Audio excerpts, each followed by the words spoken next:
Now space for Carpenter. She loves to stride forward. Now outside with Vine. A little under 12 months ago, the idea of Ellie Carpenter striding out for the Matildas seemed a long shot. The star defender tore her ACL in a Champions League final a year out from a home World Cup. And here's the thing about Carpenter. She says it was the best thing to happen to her.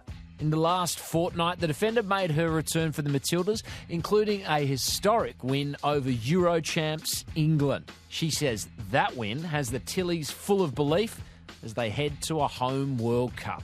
I'm Patrick Stack. This is ABC Sport Daily. Ellie Carpenter is just 22 years of age. She has 2 Champions League medals to her name already. She's a crucial part of the Matildas. She's on her way back from an ACL injury and she's part of the new Disney documentary, Matildas, The World at Our Feet. Ellie, I think many Matildas fans would have been so excited to see you back in the green and gold in those recent fixtures with Scotland and England. I think there's been a level of delighted surprise that you've been able to make it back from that ACL injury. Can you take us back to that moment and just tell us how you felt when you first suffered that blow in the Champions League final?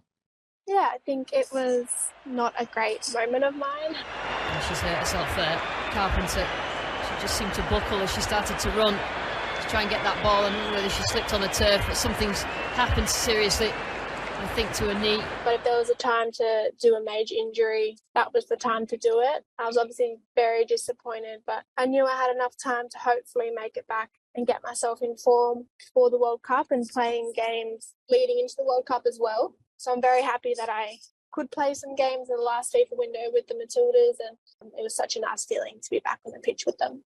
I think many would have wondered if you were going to make it back in time, how hard have you had to work in order to get yourself back in the picture for the Women's World Cup? Yeah, I don't think any major injury is easy at all. This is my first one, so a lot of learning curves and a lot of hours every day. I don't think people know how hard you have to work unless you go through a major injury. ACL is a tricky one as well. There's lots of other things can happen. But for me, my rehab was very smooth and I had great support network. I don't think I've ever worked so hard in my life, really, to be back all those hours every day. But it's the reward at the end of it when everything pays off. And I also learned a lot about myself on and off the pitch throughout the journey. So, yeah, it was a really good rehab journey and I'm glad I did that. I've seen you say that you think the injury in some ways was a blessing in disguise. Why was that?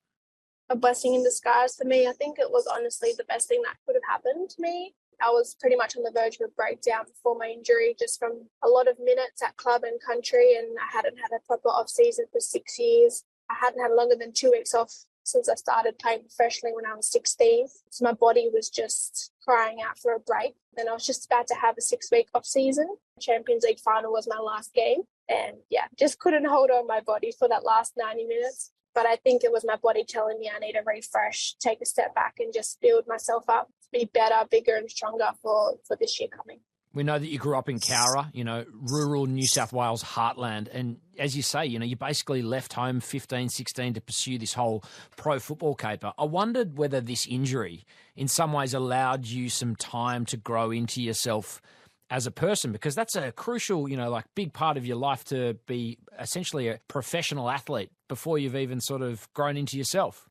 Yeah, it was really nice just to take some time for myself. I hadn't done that since I went professional when I was very young, and it was very nice to be a normal 22-year-old girl, really, and flying under the radar a bit, just to be not a footballer, not a professional footballer, always having to turn up every day and compete every day in training. So it was just a really nice break for me mentally as well. Also enjoy things like I haven't had in the past, like with my family and things like that, and meet friends. And yeah, so it was definitely a different life I kind of lived for those 8 months, also with doing rehab. But honestly, it was really, really nice for me.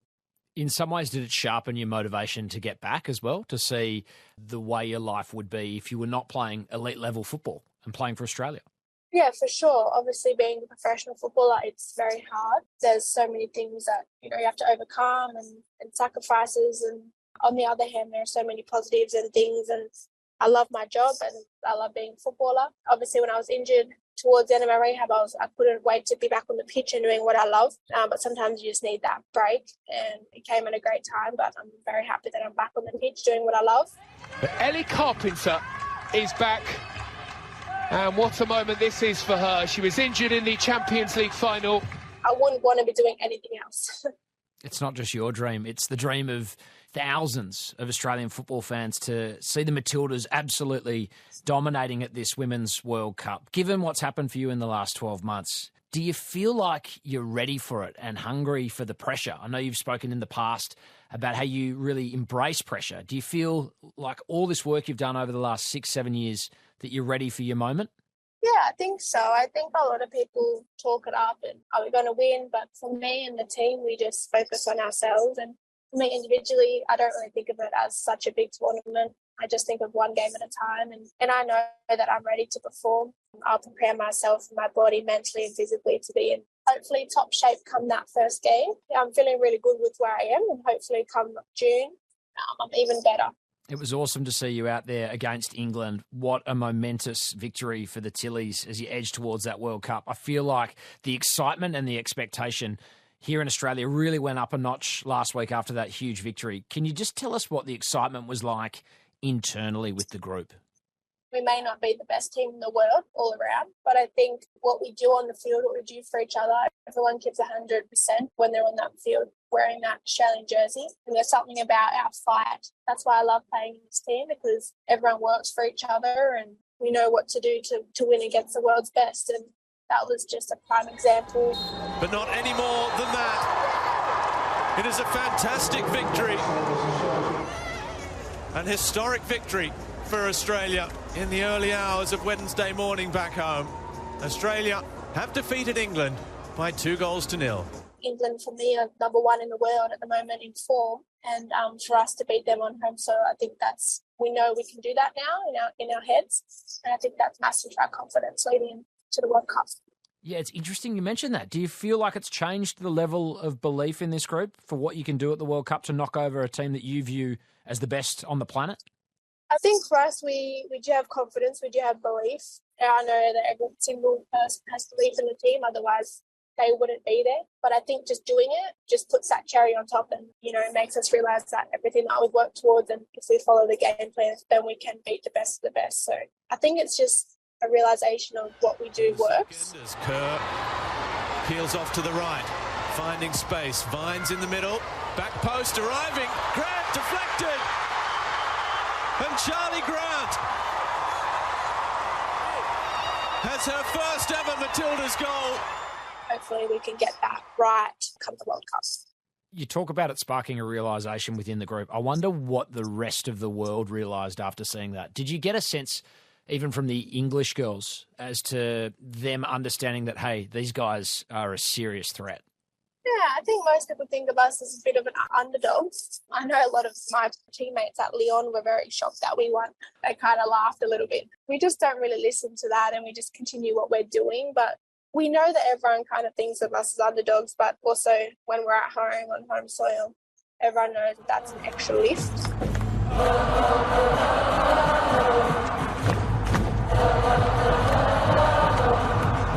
Yeah, I think everyone was quite shocked, to be fair. I think that's a fair assessment to make. And it feels to me that one of the more potent tonics in sport is like nobody believes in us. They don't think we can do it. Is that a bit of a sense inside the group? Because while you've got enormous home support, is there a sense in the group that, hey, we know that we are maybe better than some of the bigger nations in world football give us credit for?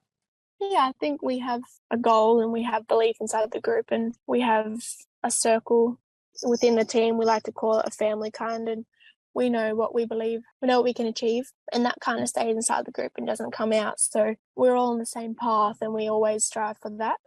Sam Kerr right now, almost at all times really, feels like she's on another plane. You're fortunate enough to watch it firsthand. You've defended some of the best players in the world. How would you try and stop Sam Kerr? Yeah, for me, Sam is, the best informed striker at the moment in the world. And long ball for Kerr.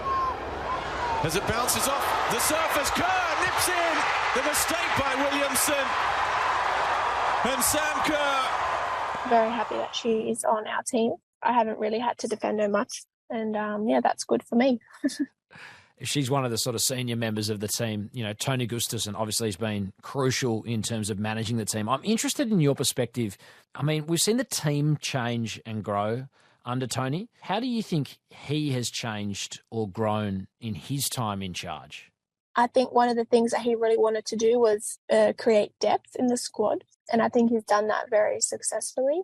I think you look at the squad now and a lot of players are pushing for that roster. Also, starting spots are up for grabs, and that's never really happened. People are coming in and they're performing. Some people aren't in at the moment with injuries and have to come back in, like myself. You know, nothing's given. You don't come into camp and think you're going to play. You have to work for it. And I think that's really good come World Cup, because you can't have 11 players win the World Cup. You need 23. So I think we're going to have a very strong 23 squad. And I think that's what Tony's done since he came in. He gave a lot of opportunities and tested this, tested that, different formations. So I think he's done great in that sense.